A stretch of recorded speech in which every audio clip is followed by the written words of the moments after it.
Welcome to Bulambuli Valley, Uganda. Between these mountains, everyone is an entrepreneur, willing to risk everything to make his dream come true. Orera, video, vitehe, ni chicken. Chicken ni ndwela, mungo mutwela, ni mat. Le cabin, le truc du rugby là, le waka, le cabin, maga, je sais plus. Le maca, cabin, yuka, je sais plus. On a vu à Vilaï, puis on a un peu fait au Boulaï. Et Sean Cheshira, Chia. Chia, iri afundu esimu. Ate gawaumuri, Chia, kamani kakopora mango. Please back our campaign or share our story. Ces filles voulaient simplement un aquarium. Mais pour Fabrice, pas question de s'embêter avec le nettoyage du bocal. Dans la tête de l'inventeur était né le WC Aquarium. Quand on tire la chasse d'eau, ça prend de l'eau de l'aquarium, ça emmène toutes les saletés. Vous avez un système de double fond et ça utilise donc cette eau pour tirer la chasse. Ensuite, le réservoir de la chasse d'eau et donc l'aquarium se remplissent comme dans n'importe quelle toilette. Relâche-la tranquillement.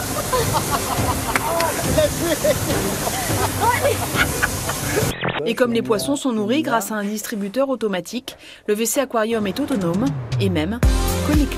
Donc on peut mettre sa tablette à recharger dessus d'ailleurs. Il y a ce qu'il faut pour recharger le téléphone, la tablette. Voilà. Quand on passe la main devant le capteur, ça ouvre la poubelle. Vous pouvez venir vous mettez sur le côté s'il vous plaît? La police a donc dû s'adapter. Voici la toute première opération de contrôle spéciale Pokémon Go. Aujourd'hui, ça vous sert d'avertissement. La prochaine fois, ce sera une amende. Vous voyez ici, là où on se situe pour ce contrôle, on a une voie routière, une voie cyclable, un passage pour piétons, et ça se croise. Alors si en plus, le hasard fait qu'on a un Pokémon qui déambule à proximité, on augmente le risque.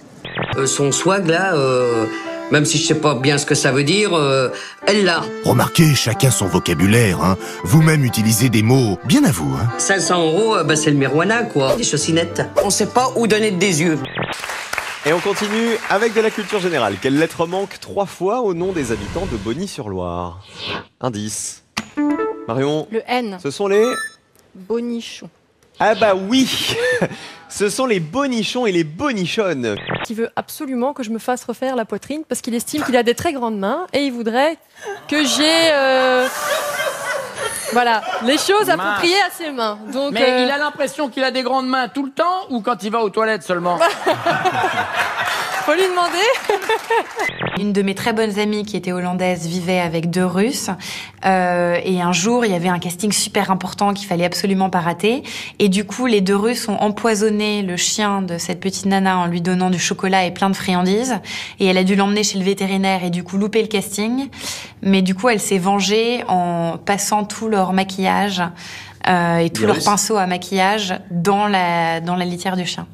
Il peut être très généreux. Alors, il est très généreux. Très généreux. Et il vous a fait des cadeaux, il m'a offert une rhinoplastie et mes injections aux lèvres. Voilà. Donc voilà. Vous êtes formidable, Anastasia. Au moins, vous êtes sincère. La presse anglaise est affligée, voyez le titre en bas. Elle écrit que nous sommes stupides et fanatiques, je cite, de nous focaliser sur le burkini. Alors déjà, si la France est stupide, il faut croire, regardez que l'Allemagne l'est aussi, puisque l'Allemagne, elle aussi, commence à s'interroger sur la burqa. Nous ne sommes plus seuls, c'est ce que nous apprend Le Figaro. La question se pose, comment Piquetette Bigon, 78 ans, veuve, habitante de Clavouir, ainsi que Ludimine Tudou, 81 ans, paisible retraitée de Muflin, ont-elles pu se retrouver dans les filets des djihadistes de Daesh? Ce sont les seuls qui nous parlaient sur Facebook. La presse anglaise ferait peut-être mieux de balayer devant sa porte sur ce genre de sujet, car en Angleterre, il y a, regardez, des tribunaux islamiques, mais oui, des tribunaux islamiques parfaitement tolérés par la loi anglaise. Des femmes musulmanes qui vivent en Grande-Bretagne sont jugées par ces tribunaux islamiques. Autant vous dire que les décisions leur sont rarement favorables, notamment en matière de divorce. Mais les Anglais trouvent que c'est normal, que c'est nous autres Français qui sommes racistes. Il était tellement tard que pratiquement toutes les lumières du stade étaient éteintes. Mais regardez dans la pénombre, c'est Usain Bolt qui se prépare et qui va se lancer pour tenter un lancer du javelot. Alors, il a été mesuré à 56 mètres. On est quand même à 40 mètres du record du monde. Mais c'est pas mal quand même. Avec ce lancer, le Jamaïcain aurait terminé à la 6e place du championnat national de javelot en Jamaïque. Et puis il y a ceux qui s'aiment, devant tout le monde, et qui ne rapporteront pas d'or, mais une pierre précieuse. On vous le dit, les Jeux Olympiques, en fait, ce n'est que de l'amour. En Arctique, les glaces fondent, au rythme d'un réchauffement qui s'accélère. Encore un triste record cet été, le mois de juillet a été le plus chaud jamais enregistré sur Terre depuis le début des mesures il y a 137 ans.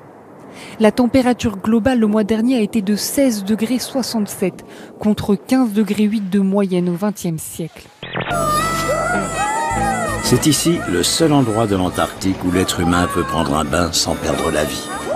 Mais attention, si le vent est gelé, on court le risque d'une brûlure grave.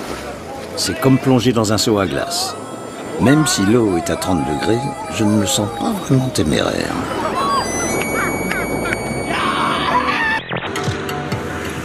Ok.